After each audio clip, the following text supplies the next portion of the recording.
Welcome back to Kairos Crypto. Wall Street is no longer treating crypto like an experiment. They are trying to swallow it whole. Larry Fink, the biggest players in traditional finance, have been telling us their endgame for years. And few hours back, CZ posting on X. Tokenization is one of the best ways for countries to raise money or attract FDI. They want every stock, every bond, and every piece of real estate tokenized and trading on a blockchain. In 2026, that is no longer a talking point for a conference stage. It's live multi-billion dollar reality. The race to put the real world on chain is quietly turning into a war over who actually controls the system. We are watching the creation of a brand new operating system for global capital. But right now, that system is being squeezed by two massive colliding forces. On one side, a regulatory push that want to force crypto to use as the exact same middleman it was built to destroy. On the other side, a new era of AI that is turning fraud and identity theft into an industrial scale weapon. Let's look at what is actually happening with tokenized assets, because the psychology here is fascinating.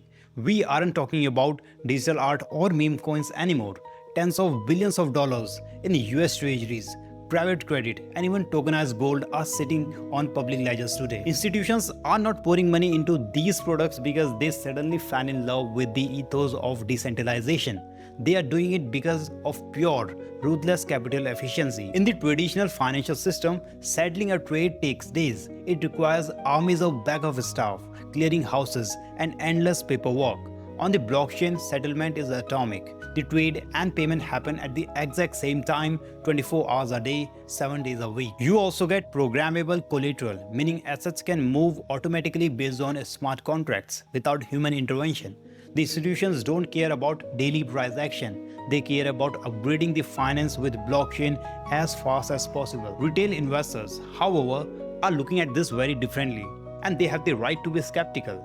Moving the real world onto blockchains require absolute trust, and the current attempts to manufacture that trust are threatening to break the system. This brings us to the friction we are seeing right now in the United States. For years, the crypto industry has spent millions of dollars begging for clear rules. But if you look at the recent debate around the Clarity Act, you start to see the trap. Critics are pointing out that this legislation, which many fought so hard for, is actually structurally anti-crypto. When you read the fine print, the focus is almost entirely on regulating intermediaries. It creates a heavy framework for custodians, brokers, and exchanges. It barely touches on truly decentralized peer-to-peer system. What this means in practice is that the government is trying to create a new class of highly regulated toll booths. Industry advocates argue this is the only way to get pension funds and massive pool of institutional money to enter this space. But the reality is this approach just creates the old Wall Street gatekeepers in digital form. It takes the very concentration risk that blockchain was supposed to eliminate and bakes them right back into the code. And building concentrated honeypots of value is incredibly dangerous right now because the threat model has completely changed over the last 12 months. If you are putting real corporate debt, real estate, and real cash flows on chain, getting identity and verification right is everything. But getting it right has never been harder.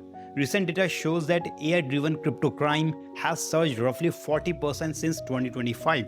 Deepfake scams have caused losses that dwarf anything we saw previously. The terrifying thing about this isn't that hackers have invented entirely new ways to steal money.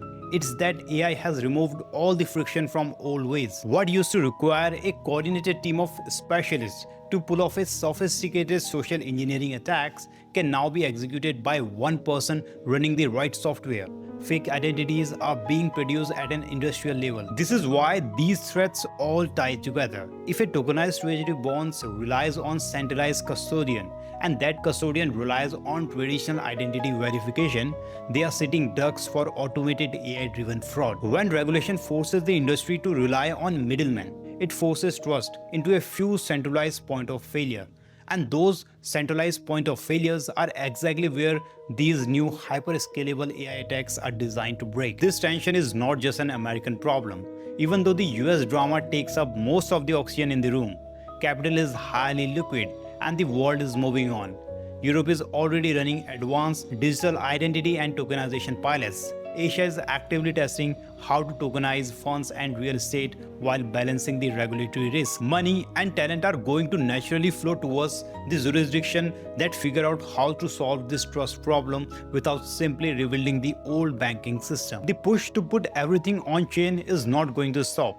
The operational advantages are too real and there is too much money on the line. But the deeper story here isn't just about technology getting adopted. It's the fundamental contest over what trust look like in the 21st century. The next phase of the market will decided by which version of trust wins out. Will it be the original, decentralized vision of crypto? Will it be the heavy, intermediary driven model of traditional finance? Or will the entire system struggle to defend itself against a new era of automated crime? This is what we are actually watching play out right now. If you found this breakdown helpful, hit the like button and subscribe to the channel. And let me know your thoughts in the comments. Thanks for watching and I will see you in the next one.